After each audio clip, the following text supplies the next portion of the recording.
Welcome to Built, Wired, and Secured. I'm Alex Morgan. In today's episode, we're discussing security versus uptime, designing access systems that keep buildings running, what it is, why it matters, and what decision makers need to know to avoid costly mistakes. Joining me today is Michael Harrington as we break down real-world lessons, common challenges, and practical takeaways you can apply immediately. Let's dive in. Cold open. Imagine a mid-sized office tower on a Monday morning. A software update hits the cloud access platform. The building's readers stop accepting credentials, elevators go to a restricted mode, and tenants can neither badge in nor let guests through the lobby. Emergency responders are on their way for a separate incident and arrive to find doors that won't unlatch locally. For 2 hours, tenant operations stall, revenue-generating conference rooms sit empty, and support teams scramble to coordinate manual overrides. The end result, frustrated tenants, lost meetings, and an operations team that now has an 8-figure credibility problem with ownership. In this short episode, we'll cover what typically causes those interruptions, the trade-offs between strict security and operational continuity, and practical steps property leaders can take today to reduce the chance of a security solution becoming an operational bottleneck. Thanks, Alex. That scenario is all too familiar. From an operational standpoint, the first question I ask is, what breaks if this goes down?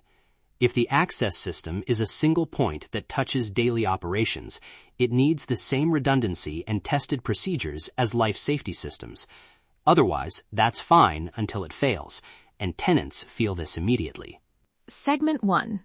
Causes. Let's start with the typical technical and organizational causes that turn security into a bottleneck. Michael, what do you see most often? 3 big buckets. 1. Dependencies. Power, network, and cloud.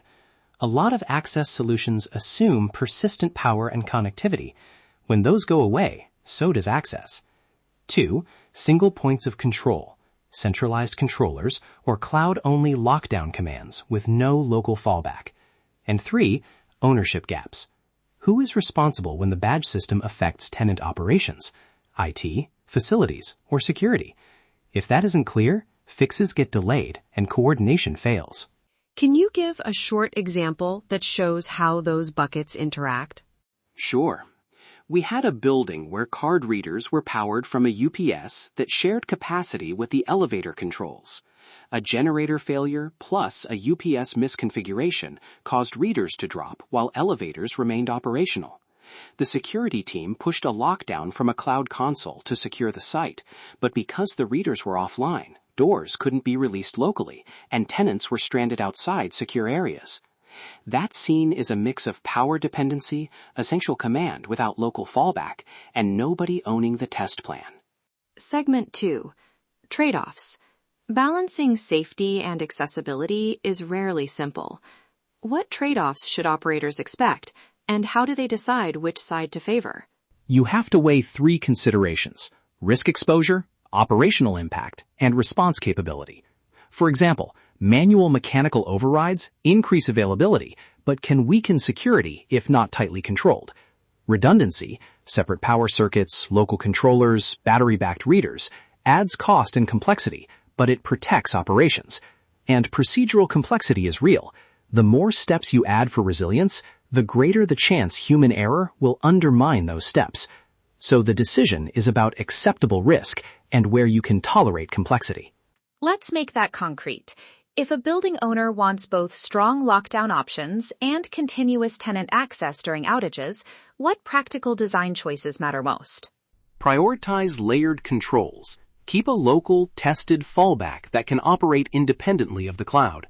Use dedicated power paths for critical readers and controllers.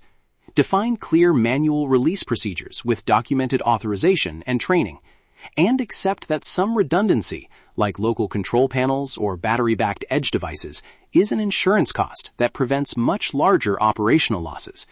Tenants feel downtime immediately. Insurance or warranty arguments don't help with reputation damage. Segment 3. Implications.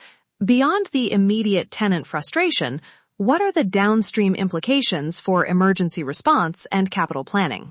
First, Emergency response. Responders need predictable, local access in a crisis.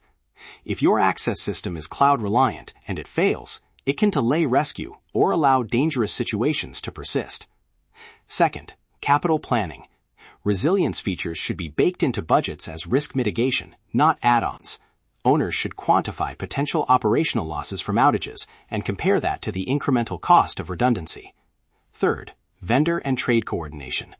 Access control touches electrical, IT, and mechanical systems. If trades aren't coordinated during design and commissioning, you create hidden single points of failure.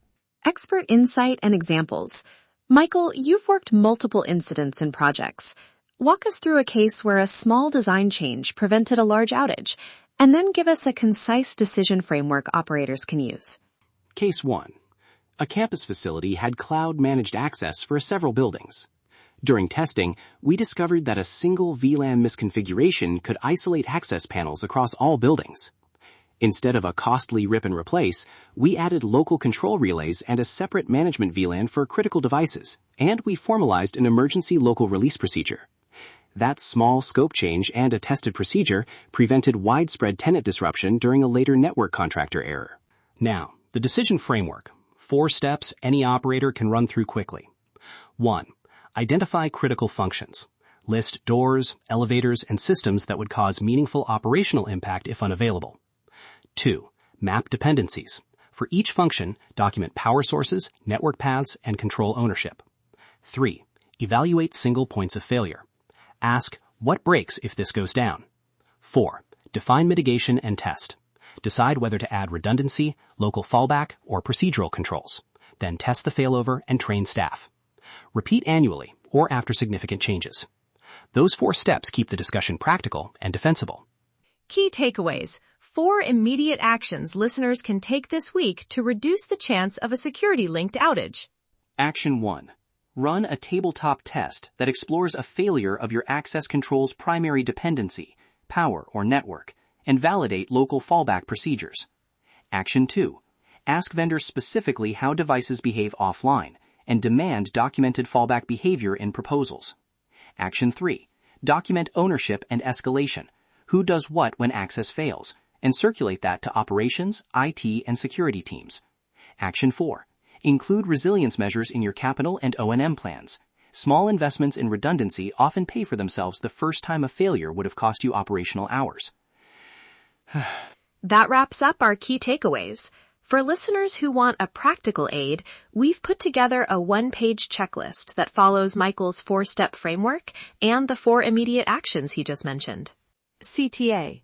Visit the Built, Wired, and Secured show page at gds-technology.com/built-wired-secured to download the 1-page checklist, see related resources, and subscribe for more short operational guidance. While you're there, you'll also find links to sample tabletop scenarios and vendor questions you can use in procurement or vendor reviews. Final thought. Design for the moment when a system fails.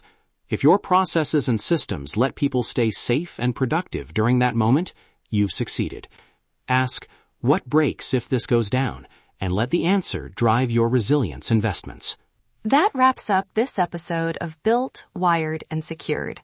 Today, we explored how access control dependencies can become operational bottlenecks and why designing for uptime matters to the people responsible for planning, operating, and protecting technology environments.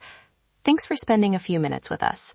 Until next time, make sure the systems you're responsible for are built to last, wired with intention, and secured for the real world. Built to last, wired with intention, secured for the real world.